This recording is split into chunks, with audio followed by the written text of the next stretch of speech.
Welcome to Immerse Poets reading for Week 10, Day 49. Psalm 104. Let all that I am praise the Lord. O Lord my God, how great you are! You are robed with honor and majesty. You are dressed in a robe of light. You stretch out the starry curtain of the heavens.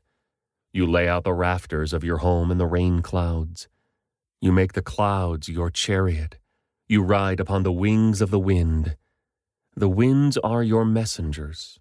Flames of fire are your servants. You placed the world on its foundation so it would never be moved. You clothed the earth with floods of water, water that covered even the mountains. At your command, the water fled. At the sound of your thunder, it hurried away. Mountains rose and valleys sank to the levels you decreed. Then you set a firm boundary for the seas, so they would never again cover the earth. You make springs pour water into the ravines, so streams gush down from the mountains.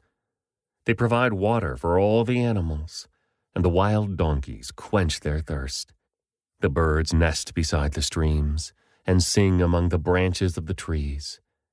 You send rain on the mountains from your heavenly home, and you fill the earth with the fruit of your labor. You cause grass to grow for the livestock and plants for people to use.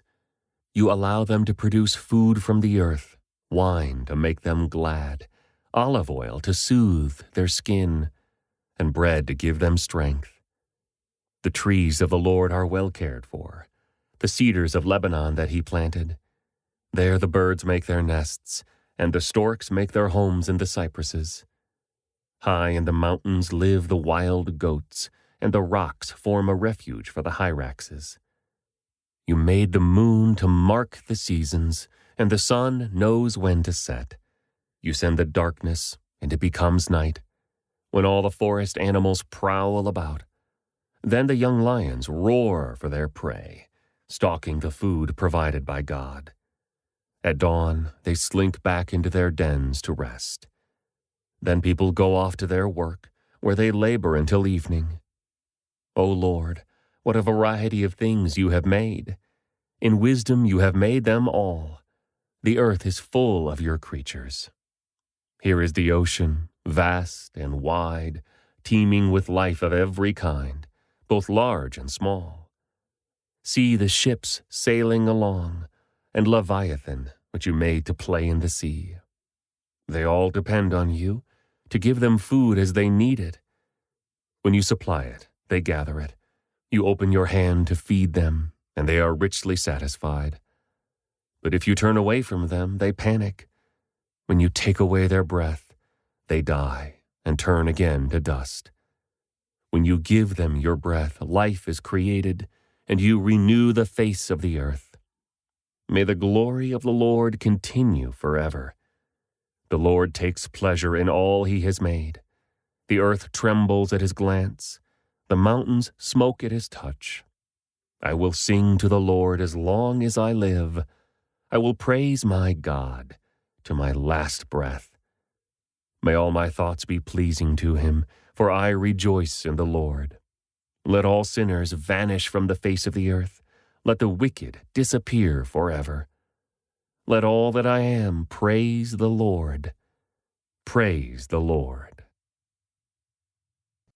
Psalm 105. Give thanks to the Lord and proclaim his greatness. Let the whole world know what he has done. Sing to him, yes, sing his praises. Tell everyone about his wonderful deeds. Exult in his holy name. Rejoice, you who worship the Lord. Search for the Lord and for his strength. Continually seek him. Remember the wonders he has performed, his miracles, and the rulings he has given, you children of his servant Abraham, you descendants of Jacob, his chosen ones. He is the Lord our God. His justice is seen throughout the land. He always stands by his covenant, the commitment he made to 1,000 generations. This is the covenant he made with Abraham, and the oath he swore to Isaac. He confirmed it to Jacob as a decree and to the people of Israel as a never-ending covenant, I will give you the land of Canaan as your special possession." He said this when they were few in number, a tiny group of strangers in Canaan. They wandered from nation to nation, from one kingdom to another. Yet he did not let anyone oppress them. He warned kings on their behalf, "Do not touch my chosen people, and do not hurt my prophets." He called for a famine on the land of Canaan, cutting off its food supply. Then he sent someone to Egypt ahead of them, Joseph, who was sold as a slave. They bruised his feet with fetters and placed his neck in an iron collar. Until the time came to fulfill his dreams, the Lord tested Joseph's character. Then Pharaoh sent for him and set him free. The ruler of the nation opened his prison door. Joseph was put in charge of all the king's household. He became ruler over all the king's possessions. He could instruct the king's aides as he pleased and teach the king's advisers. Then Israel arrived in Egypt. Jacob lived as a foreigner in the land of Ham, and the Lord multiplied the people of Israel until they became too mighty for their enemies. Then he turned the Egyptians against the Israelites, and they plotted against the Lord's servants. But the Lord sent his servant Moses, along with Aaron whom he had chosen. They performed miraculous signs among the Egyptians and wonders in the land of Ham. The Lord blanketed Egypt in darkness, for they had defied his commands to let his people go. He turned their water into blood, poisoning all the fish. Then frogs overran the land and even invaded the king's bedrooms. When the Lord spoke, flies descended on the Egyptians and gnats swarmed across Egypt. He sent them hail instead of rain, and lightning flashed over the land. He ruined their grapevines and fig trees, and shattered all the trees. He spoke, and hordes of locusts came, young locusts beyond number. They ate up everything green in the land, destroying all the crops in their fields. Then he killed the oldest son in each Egyptian home, the pride and joy of each family. The Lord brought his people out of Egypt, loaded with silver and gold, and not one among the tribes of Israel even stumbled.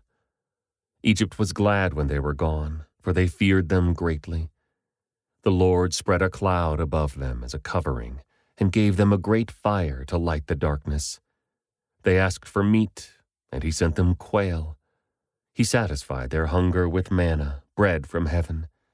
He split open a rock, and water gushed out, to form a river through the dry wasteland. For he remembered his sacred promise to his servant Abraham. So he brought his people out of Egypt with joy, his chosen ones with rejoicing. He gave his people the lands of pagan nations, and they harvested crops that others had planted. All this happened so they would follow his decrees and obey his instructions. Praise the Lord. This concludes today's Immerse reading experience. Thank you for joining us.